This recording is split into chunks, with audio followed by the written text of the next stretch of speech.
негизинде бул ата энелер мектеби киргизилген. Агайдын баштапкы мектеби бул энелер мектеби деп аталган. Ал боюнча Билим берүү министрлигинин 2022-жылдын 13-майдагы 879/1 буйругу чыгарылган.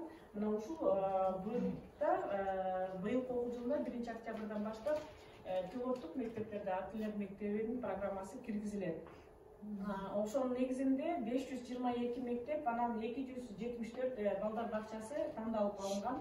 Буюрса ушул балдар бакчасы менен бул жылы иштешип, кийинки жылдарда этап менен ата энелер мектеби Кыргыз Кыргыз Республикасынын бардык билим берүү мекемелеринде мектепке чейинки билим берүү мекемелери менен жалпы билим берүү мекемелерине киргизилмекчи. Ата энелер мектеби боюнча Сокулук району аябай жакшы иштерди алып барышат. Бир гана Сокулук району деп мен чектелбейм.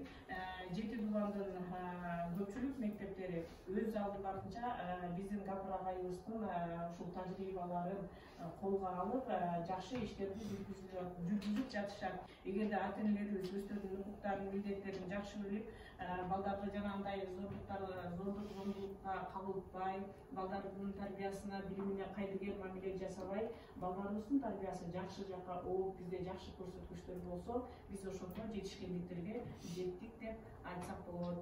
Сиздер үчүн бул мастер-класс атайын даярдалды. Ата энелер мектеби программасы жаңы киргизилип аткандыктан сиздер барып ушул көргөн билген жаңылыктарыңыздар менен өзүңүздөрдүн окуусуңуздарда, райондоруңуздарда айтып, анан жакшы түшүндүрүү иштерин жүргүзүп, иш алып барсаңыздар болот.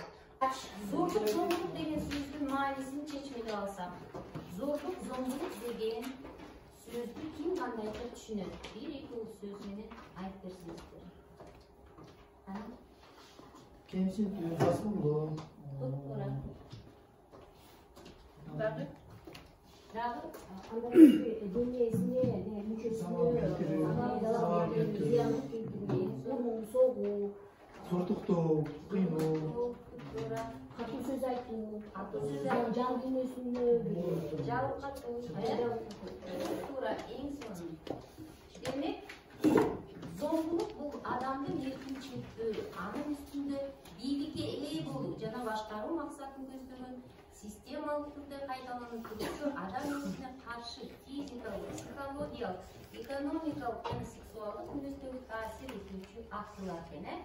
Психологиялык зомбулукка Психологиялык зомбулук кыйкыруу, коркутуу, катаал мамиле, карабай коюу, сындоо, тилдөө, шылдыңдоо, күлүү, жемелөө жана башка. Рахмат.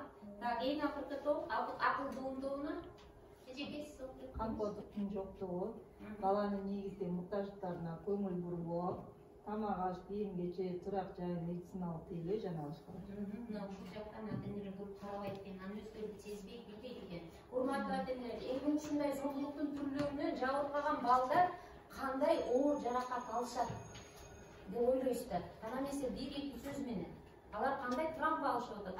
Канчага чейин созулат бул алган жаракат? Кандай дейсиздер? Колго болгон ишеним азайтат, коркуу сезим көбөйөт, көп аралаша албай калат. Адамдарды баары ушундай ойлоп калат. Өзүнө эле ишеничип кетип калат. Ошого кызыгышат. Туура айтып атасыздар. Бул билинбеген менен аябай чоң. Эгерде ушулардын баардыгын кеңешип кесип, бирөө жерин байкап, сөзгө тартып калмаса, суицидке да Туура, эң сонун айттыңыз. Демек, кайсы гана зомбулуктун түрү болбосун, эң негизи балдар түгөлүккө жан дүйнөсүнө оор жаракат алышат экен. Ушуну ар бир ата эне билиши керек. Туурабы? Кошуласыздарбы? Кийинки тапшырма. Ушул айтылган көйгөйлөрдүн чечүү жолдорун издеп көрөлү. Алар кайсылар? Бул көйгөйлөрдү кантип чечсек болот? Жолдорун көрсөтүп бериңиздер. Кантип зомбулук азаят? Бир сөз менен айтып берсеңиздер. Кандай дейсиздер? Кандай жолдору бар? Эмнени кандай чечилет ушундай? Көйгөй. Ата эне менен иштерин жүргүзүш керек экен. Дагы тарбиялык сабактарды көбүрөөк өтүш керек да. Балдарга. Балдар эмне кыла алат? Алар коркуп көрүп атса. Жок, ата энелерге жана ата энелер мектеби бар, ошондо коомчулукка ата энелерге өткөрүш керек. Бактылуу үй бүлө болуш керек. Бактылуу үй бүлө болсо анда ошондой жакшы тарбия алып Балдарда ата мектепте эне урушуп отурса оюн эркин айткандагыдай албайт. Ошондо эркен айта атпайбы, уруп атат, сабап атат, ал келип Жазып бул жерде балдарыбыз ата энени да себеби бала үйдөн барса деле жана биринчи мисалда айтып атпайбы, бала айтып атат. Ошол жерде бир жакшына шык берип койсо баласы, а балким сен эмки жыл биринчи орун болорсуң. Сага деп кичине шык берип койсо жакшы болот. Ата энени да кичине тарбиялаш керек. Ата энени тарбиялаш керек. Эң туура зомбулукту жоюу үчүн эң алгач ата энелердин педагогикалык маданиятын жогорулатыш керек. Үй бүлөдөгү кош көңүлдүк, аша чабуу, тарбиянын баалуулугун жана зарылдыгын түшүнбөө, тарбиялоону билбегендик, жөндөмсүздүктөн, кайсызгерликтен жана башкалардан зомбулук келип чыгат. Үй бүлөдөгү моралдык, психологиялык климатты, атмосфераны, тарбияга болгон мамилени өзгөртүүгө чакыруу жана жардам берүү зарыл дейт. Карасаңыздар, кичинекей кезинен үй бүлөдө балалар кичинекей эле зомбулукту көрүп калса, басыптуу зомбулук болот экен. Ал бизге билинбейт экен, биз акмак келесиде айтып ойлойт экенбиз, биз бала коргонот, унутуп коюпту. Жок, биз улуулар унутуп коебуз, бирөө биз айтсак, анткени бул оорукчан теңелбейм деп коебуз. А кичинекей бала коргоно албайт экен. Ал өмүр бою оор жаракат алат экен. Ошол себептен алар чоңойгондо киши өлтүргүч, же педофил болот, же да уруу кески болот дейт. Булар кайра үй бүлө түзсө, дал мондагы балдарды тарбиялайт. Анткени алар өздөрү зомбулукту көргөн үй бүлөдө. Макулсуздарбы бул? Ал эми келиңиздер салыштыруу үчүн кийинки бактыгы карап көрөбүз. Өйнө өскөн жакшы болот. Үй бүлөдө эмнекен? Ынтымак бар. Ынтымак бар, дагы эмне бар? Бала менен иштөө бар. Бала менен иштөө бар. Дагы мээрим бар. Тарбия. Бөлүнүп атат. Ата эненин жеке өсүүсү, өнүгүүсү бар. Урматтуу кесиптештер, карасаңыздар, эгерде бала үй бүлөдө ынтымак, сүйүү, түшүнүү мамиле бар үй бүлөдө өссө, алар ийгиликтүү болот экен. Алар бактылуу үй бүлө курат экен да, бактылуу балдарды тарбиялайт экен. Мына биз ушуга басым жасашыбыз керек. Баардык кесипти окутат экенбиз. Инженер, мугалим, анан бюро, ата кесиби, апа болуу кесиби жок экен. Биздин балдарыбыз турмуш курууга даяр, бирок ата эне болууга такыр даяр эмес. Макулсуздарбы? Ошол себептен учурда жаш жубайларга алдын ала үй бүлө куруу боюнча кеңири маалымат беришибиз керек. Ал үчүн ар бир мектепте ата энелер мектеби жакшы иштеши керек. Мына бул мен сиздерге азыр айтып кете турганым, Кыргыз Республикасынын эмгек ишleri мугалими Гапур Маданинов 25 жыл эксперимент жүргүзүп, изилдеп жүрүп, тарбиянын тамырын тапкан экен. Бул китеп ата энелер сиздер үчүн жазып, мына учурда 92-жылдан баштап ата энелер мектебин иштетип, энелерди, далай ата энелерди окутуп, мыкты балдарды өстүрүп келатат. Мотивация бергенди үйрөнүшүп ата энелер балдарына мектепке баратканда. Биздин ата энелер эмне кылат? Ай барчы, бул тезирээк профессор болсоң дагы деп жиберет. А бул мектепте алтыным сен ыйык жерге баратасың, мектепке баратасың. Мугалимдин сөзүн ук, ар бир сабакты унутуп коюп окуй. Баары мага айтып келген деп ата энеси мотивация берет экен. Келгенде да берекем алтыным кандайсың деп, кандай болду, кандай жаңылыктар болду, мугалим кандай тапшырмалар берди деп козгогон себептен бул мектепте азыркы учурда чоң ийгиликтер жаралып атат. Мисалы бул агай бул көйгөйлөрдү чечип сана койбостон ата энелерге китеп жазып, бизге мугалимдерге энелер мектебинин программасын түзүп берди. Бала бакчадан баштап 1-класстан 11-класска чейин кайсы темада биз сабак өтүшүбүз керек, практикалык көндүмдөрү менен, иштери менен темаларын берип, ата энелер кайсы темада билиш керек, кайсы жаш өзгөчөлүгүнө жараша кандай мамиле кылышыбыз керек. Учурда ушул мектептен көп жыйынтыктар. Эмнеге зомбулук күч алды деп жатат Гапур агай. Мына ушул китепте жазылып турат. Келиңиздер карап көрөлү. Ата энелер балдарына жакшы сөз айтпай калган. Туурабы? Учурда ата энелер аябай өздөрү кандай агрессивдүү. Эмне үчүн? Азыр бизге заман кайсы? Базар экономикасы келип баардыгыбызды эгоист кылып койгон. Ар бирибиз өзүбүз ойлойбуз, жакшы телефондон бошошпой ата энелер. Телефондон ата энелер өзү чыкпай калды. Кийинки ата энелер тарбиянын баалуулугун билбегендиктен мына билишпейт, жаш үй бүлөлөр курулуп атат, алардын педагогикалык адистиги жок ата энелердин. кантип тарбиялаш керекти билбей атат. Ата-энелер үчүн апам минчи эле, мен да ушинтем деп эле ошол менен келе жатабыз. Ата-энелердин балдарга мээрим төкпөй калгандыктан макулсуздарбы? Ооба. Өзгөчө энелер мээрим төкпөй калды. Илгерки сакралдуу энелердин сөздөрү кетти. Ананайын, барекетиңди алайын, кандайсың, садагам кетейин деген сөздөр жок. Азыр молодец деген эле сөздү айтабыз. Туурабы? Энелерди ушуларга үйрөтүшүбүз керек. Балдарды жакшы сөздөр менен тосуп. Кийинки ата-энелер балдарга убакыт таппай материалдык байлыкка умтулуп кетишкендиктен. Макулсуздар. Азыр кошуна менен атаандашып жатат. Эки аташасы эмне салды? Бизди эмне үчүн жок? Жип алышты. Биз дагы алалы, окуй бар. Россияга барып иштепкен. Табалы, шуба кийди. Теги мугалим, эмне үчүн мен кийбейм? Алтыны бар, менде жок деп атаандашу. Биз материалдык жакка өтүп кеттик. Жана жөн эле кайтып эле чакырыктар жазып атабыз. Биз балдарыбыз биздин келечек, биз балдар үчүн укмуш кылып атабыз, мындай кылып атабыз. Негизи эч нерсе жок. Балдар үчүн биз чын эле учурда эч нерсе кылбай атабыз.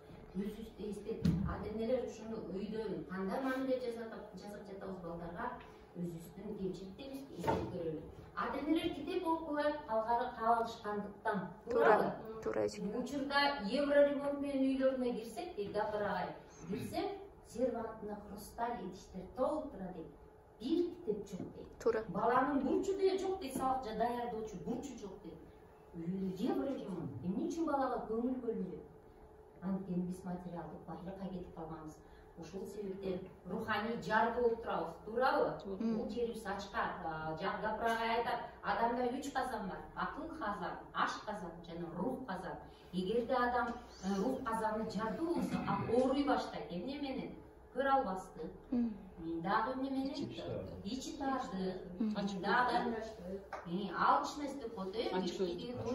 Агрессивдүүлүк да ошондо. Агрессивдүү болуп баштайт. Мына ошонун баардыгын балдарга чыгарат экен. Ата-энелер мектеп менен байланышты үзүштүгү, үзүштү, 3 илдик үзүлгөн. Окуучу, мугалим, мектеп үйгүлө деген. Мына үйгүлөдөн бир мүчөсү келип сабакка катышабы? Мен баламдын жүрүм турумун байкайынчы, кайсы сабактан алсап атат деп. Мисалы сабактарга ата-энелер катышпай калды. Ата-энелер чогулушуна 5 эле, 6 эле ата-эне келет. Мына ушул себептен гапырмада мен бул китепте сонун баардыгын чечмелеп жазып жатат. Ата-энелер өздөрүн биринчи тарбиялабагандыктан. Ал үчүн да Гапырмада Минов өзүнүн мектебинде өзүн-өзү тарбиялоо, асыл инсандык сапат деген сабак киргизиптир. 3 жаштан 90 жашка чейин ар бир адам окуп чыкса, өзүнүн кемчиликтерин көрүп уялат экен. Кандай ата болуш керек, апа, эже, тайке, толугу менен жазылган. Ушул сабактардан билим алган окуучулар адамгерчиликти биринчи орунга коюп атат. Мисалы Гапырагай мектептен балдарын олимпиадага жөнөтөлдү. 14 бала олимпиадага кетсе, райондук олимпиада 14 тең орун алып келет экен. Бирок бирөө да мактанбайт. Гапырагай кетип бараткан мекте айтат экен. Балдарым предметтен биринчи орун алыш оңой. Жаттап алсаңар, жылдап жаттасаңар, сизге биринчи орунду аласыңар. Ал эми адамгерчиликтин олимпиадасынан биринчи орунду алыш абдан кыйын. Себеби ал олимпиада эмне өмүр бою болот. Көрдүңүздөрбү, ошонткенде балдардын баардыгы азыр ушул мектептин балдары өзгөчө балдар болуп чыгат. Биздин балдар переменага чыкканда телефондор менен кел оюнду бүтүп бол, PUBG ме калып калды, Free Fire калды десе, бул мектепте тераписке чыкканда балдар китептин жанагы бөлүгүн окубай калды. Мен сага айтып бербей калдым деп таң калыштуу. Ушундай биздин Кыргызстанда мектеп бар болуп турганына. Гапыр Миновдун уникалдуу установкасын жасап көрөлү. Урматтуу иштештер, колуңуздар мындай жайыңыздар, келиңиздер. Жайыңыздар. Бул уникалдуу установканы балдарыңыздар менен, кесиптештер менен, ата-энелер менен жасасаңыздар, көп өзгөрүү болот. Келиңиздер, жол айтабыз. Мен бүгүндөн баштап баламдын каталарын, кемчилигин такыр көрбөймүн. Өзүңүздөрдү жабыңыздар. Эми кайра колуңуздарды ачыңыздар. Мен бүгүндөн баштап балдарымды жаман сөздөр менен урушпаймын. Оозуңуздарды жабыңыздар. Кайра колуңуздарды ачыңыздар. мен бүгүндөн баштап чын диlimden балдарыма сүйүү берим төгөмүн жүрөгү болуңуздар. Кайра болуңуздар ачыңыздар. Мен бүгүндөн баштап өзүмдү тарбиялаймын. Чечим болуңуздар, убада берип атасыздар. Эң акыркысы мен бүгүндөн баштап балдарымдын жакшы иштерин гана байкаймын. Көрөмүн. Дүрбү салгыла. Урматтуу кесиптештер, урматтуу ата-энелер, сиздерге үйгө тапшырма. Сиздер да балдарга бересиздер да тапшырма, мен да сиздерге тапшырма берейин. Канча балаңыз болсо, ошончо ар бири менен жолугушуу уюштуруңуз. Мисалы бир балаңызды алыңыз дагы, бир экинин кучактаңыз. Кой бербеңиз, буга чейин көптөн бери муну жаза элексиз. Кучактап туруп, эң мыкты, эң сонун комплимент сөздөрдү айтыңыздар. Алтыным, берекем, жаным, мен сени ушунчалык жакшы көрөм. Болгон убактым болбой, сага көңүл бөлбөй жүрдүм. Эгерде сиздер тарыткан болсоңуздар, кечирим сураңыздар. Мен сиздерге бир мисал айтайын.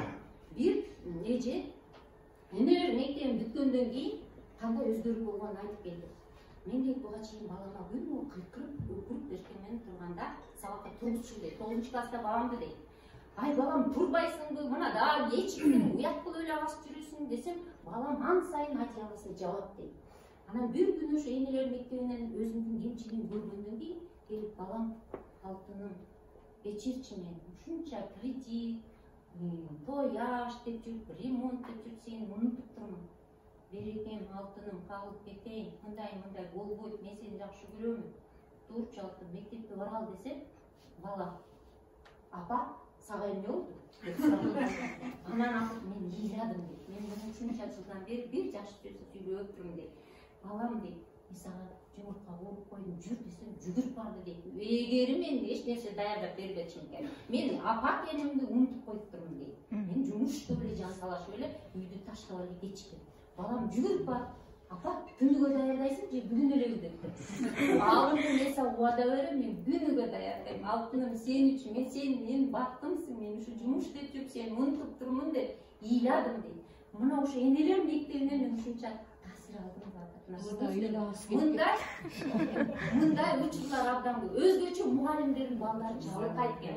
Себеби биз балдарын тарбиялайбыз деп коюп, өзүбүздүн балдарыбыз камалган боюнча калат экен. Урматтуу кесиптештер, кийинки сөздөрдү күн сайын балдарыңыздарга айтыңыздар. Кана эмесе чогуу айтабыз. Мен сени жакшы көрөм. Мен сен менен сыймыктанам. Кеч боорума кучактай. Кечирчи мени. Мен сени угуп жатам. Сенин колуңан баары келет. Мен ар дайым сен менен. Эч качан артка чегинбе. Мына ушул сөздөрдү күн сайын ар бирин айтышыбыз керек.